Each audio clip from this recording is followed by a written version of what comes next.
Care Sandwich. I have a special guest, a consultant, Giselle Delgado, who is going to walk us through how to run businesses without the burnout. I'm excited about that one because, we always need more balance in our lives as business owners, and the practical steps are what's going to get us there.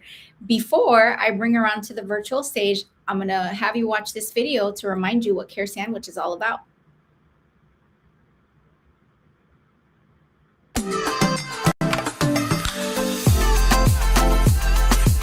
Welcome to Care Sandwich, the podcast where we dive into the success journeys of law firm owners across the country. I'm Margarita Eberline, your host and the founder of Marketing Boss, a fractional chief marketing officer firm for law firms. On this show, we'll explore the challenges, strategies, and victories that have shaped law firms and how they wrap every interaction with care. Because we believe that caring isn't just a value, it's a strategy for success. So grab your favorite sandwich, sit back, and let's dig into a conversation filled with insight, inspiration, and of course, a lot of care. Welcome to the virtual stage, Giselle. Fun fact about her as she joins us, you have a degree in chemistry. But before you answer that one, tell us who you are, tell us about your business, and how you help people, and then help us understand the chemistry. Absolutely. Well, definitely, I love helping people, and my business is all about operations, and it's all about how to help law firms and small businesses make those operations smooth without as efficient as possible, without, like you said earlier, without the burden that it comes from running a firm. Like, how can we make that happen? So that's what I do in a nutshell. And yeah, I do have a chemistry degree. So I basically combine what I learned in chemistry and working for the Coca-Cola company as a chemist, and what I learned from running a law firm for 10 years. And I created my own, business about it. So And you have the word lab in your company name, right? What's your company name? yeah, Business Operations Lab. There you go. So she has a lab. So tell us your story though. Like, how did you get started in the legal space? Because this is how you and I met, in the legal space. Yeah. How did you niche into that market? Yes. So the way I did it was that my ex-husband and I had a law firm. He's a lawyer. So he asked me to work for him, and I started working for him and I did it for 10 years. And that's how I came in to be in contact with lawyers and law firms. And I basically ran the firm while he did all the law and legal stuff. That's amazing. And you still enjoy working with attorneys. That's good. So give us a couple of tips, because this podcast, we definitely want to share tips for law firm owners. So give us a couple of tips for law firm owners that they can apply to have more balance in their business and be efficient and work smart and not hard. Yeah, absolutely. So I think the first thing that honestly is something that's really hard, especially for attorneys who are just starting, is really delegating. Delegating those things that they're not supposed to be doing, that somebody else at a much less price can do for them. And it can be something very, very simple. Like, I know attorneys that are still picking up their phones. They shouldn't be doing that. I still know attorneys who answer most of their emails and manage their emails. They can find help for that. So I will say that's my biggest thing, like what you're not supposed to be doing that somebody else can do, and that you focus on those things that only you can do. Like, for example, consultations or going to court, stuff like that is what attorneys should be really focused on. I love it. And you and I are very aligned when it comes to documentation. Here at Marketing Boss, we encourage a lot of documentation, SOPs when it comes to marketing. Walk us through how you can help a law firm owner leverage some of the freedom, I'm going to call it freedom, that can be afforded through documentation. Because I know one of the fears that law firm owners have, that I hear from law firm owners, is I don't delegate because they're not going to do it the same. Yes.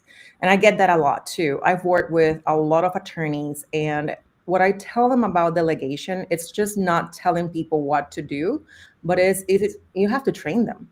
And training someone is not only a one-time thing.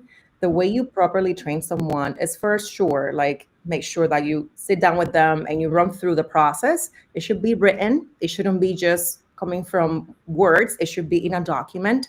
And after you train them, you should need to test them, like make sure that they know how to carry out that task that you just trained them on. So, and not only that, they should demonstrate it 3 times that they carried out the task the way you showed them, with the quality standard, with the expectation you had for them. And then after that, you consider them trained. What you're going to find is that sometimes there's gaps in the training. There's going to be questions they're going to have as they carry out the task for the first time. And then you go back to your SOP and you make sure you make it better so that next time you have to train someone, the same question doesn't come up. And as you do this practice over time, you're going to have really good SOPs, and probably one training should be more than enough. But it is a process and it takes time. And that's why it's so hard to delegate sometimes. So how does your company help law firm owners do these things? So I basically get integrated in their team for the period of time we're working together, because the way I work as a consultant is not only just to tell you like things that you could be doing better, or it's actually helping you implementing them. So I become part of your team, and I actually do the things that you tell me that you want to implement. I'm the one that does them with you.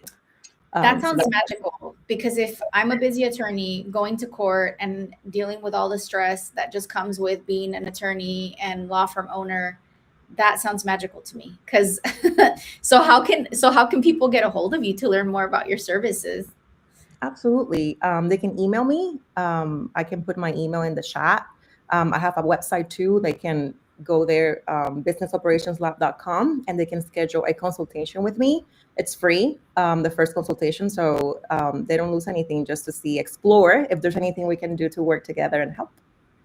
So how do law firm owners know when it's time to bring somebody in like you? Is it the day they open their law firm? Is it when they've been in business a couple of years? Are there specific problems that they might have where they're like, oh, maybe this is not a people problem, it's an operations problem? I mean, honestly, the earliest you can bring someone like me, the better, because the longer you've been in business, probably there's a lot of issues that are really hard, and they've been there for a long time. So they're going to be harder to solve. It might take more time to do. So the earliest, the better. That's my opinion. At any point, it's helpful either way. And what's a big pain point that you feel a lot of attorneys, if they just solve this one thing, it'll free up time and relieve stress? There's a lot of things, but if I have to point just I know. one, They're very stressed out about a lot of things. there's a lot of things, but honestly, managing people, like that's very simple. Most of them just tell me, I just want to go to court. I just want to write the brief. I just want to file the motion. Like, I just want to talk to the client. I don't want to deal with like the people going to PTO and then people being upset at each other. Oh my God, I can relate to that. Like any business owner, like back when I owned an agency, which probably was not the best fit for me. That was the part that I hated the most. Like, why can't people just do what they're supposed to do? Like when they're supposed to do it, why is this hard? Like I was like, ah! And that was one of the reasons why I was like, yeah, no, I'm not for the agency space. Yeah. But I can relate. Yeah, I have felt that way too. Yeah, and that to me is the biggest, pain they have. Like they went to law school, they love practicing law, but most of them don't love managing people. And when you have people, then you have to manage them. So that's when I come in and I help them write the procedures and make sure they have an employee handbook and make sure they have expectations clear and make sure people know what they're supposed to be doing and make sure they're trained and make sure that they're corrected when there's a mistake. Like sometimes what happens is they just put a Band-Aid and they're like, okay, whatever, just fix it. Can't do that. We have to find the root cause of that mistake and see how we can prevent it from happening next time. What actually happened that it went wrong. So those are the things where I feel like they wish they didn't have to do. And, if someone like me can help. No, I love that. And I'm going to ask you a question. If I'm listening to this and I'm a law firm owner and I'm like, yeah, I need to do all these things. Yeah, she's right. Yeah, I should probably call her and get some help. But first, I need to do this, this, and this. But first, I need to go to court. But first, I need to take care of this problem. But first, like, help us overcome that mindset of like being reactive versus proactive. Absolutely. So obviously there's always going to be something happening. It never ends. So I think that even if it's something really small, and this is how I work with clients, I don't do like 1 year contracts, none of that.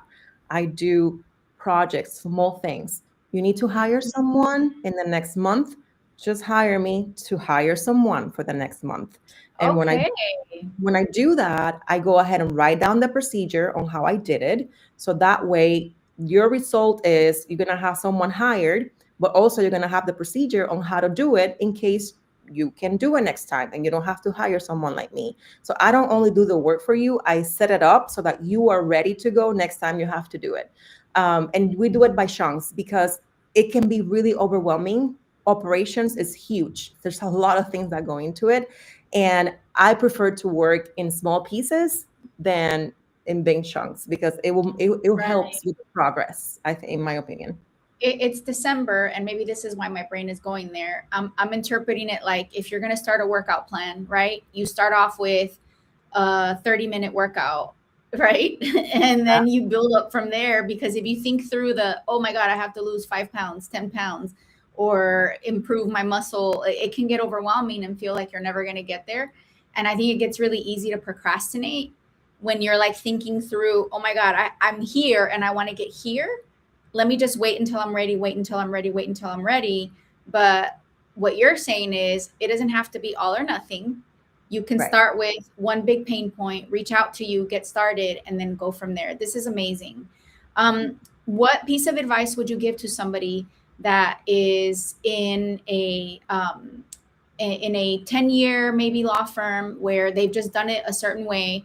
How would they prepare to integrate somebody like you to maybe come in and like gut like all the old stuff? Because a lot of the law firms that have been around for a while, they have a lot of processes already. And I imagine thinking through, okay, now implementing or incorporating new processes might be different than if I don't have a process and I'm adding a process. So what would you say to somebody like that? Yeah. So the first thing that comes to mind, because I managed a law firm for 10 years, is that Yeah. people are usually very reluctant to change when they're doing something for so long. And it happened So to fire me. everyone. No, I'm just kidding. Yeah. I'm just kidding. Yeah, like I remember I had to change a software and they were so used to doing it one way in that other software. It was really hard to convince Mhm. people. So what I do is I show them the potential of how much better it can be if we implement something like this. That's the first thing I do. Look at the positive aspect of it. Yes, we're Mm, gonna have to go through this road to get there, but look at the positive, like what it can look like show them. And that's why I like to start with something small because it's going to be a quick win and you can mhm. see results quicker than if we do something really big. So the first thing I would say is definitely like talk to your team because all of them are going to be affected by it one way or another. So actually preparing the team for change, that change is good. And if you change something and then it doesn't work, guess what? You can change it again. So that's how I used to talk to my team to like improve and change things in the firm. I love that. So you've done this in a law firm on your, so you know exactly, and now you help and replicate this for multiple law firms. This is amazing. Congratulations on an amazing business model. It just sounds like medicine that a lot of law firms need. That's the way I'm feeling it. So I have one more question for you because I could talk to you forever about systems and processes. Um, what is your favorite sandwich? Because this is, after all, called the Care Sandwich Podcast. So we always want to know what our guest favorite sandwich is. I love it. That's true. So my favorite sandwich is it's very simple. It's ham, egg, and cheese, and with Puerto Rican bread.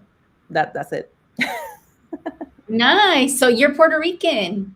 I am, yes. Yeah. Oh, that's cool. So Mhm. my family's from Mexico, and I had exciting plans to try to make pernil because I love it so much Mm. for the holidays. And then one of my kids invited one of his little friends for Christmas, and his friend is Muslim, and I wanted to cry. I'm like, I can't make pernil for Christmas.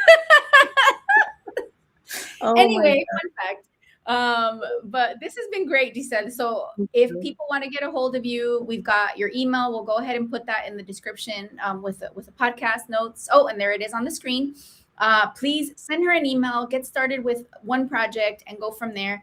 Because listen, me, you, and the universe know that the way you're doing things is not the best way for you or for your business. So get some help and get better and don't get overwhelmed. Just start with one project and then go from there. Thank you so much, Giselle, for joining us on an amazing podcast. Thank you all for watching this episode, and we'll see you on the next episode of Care Sandwich. Thank you.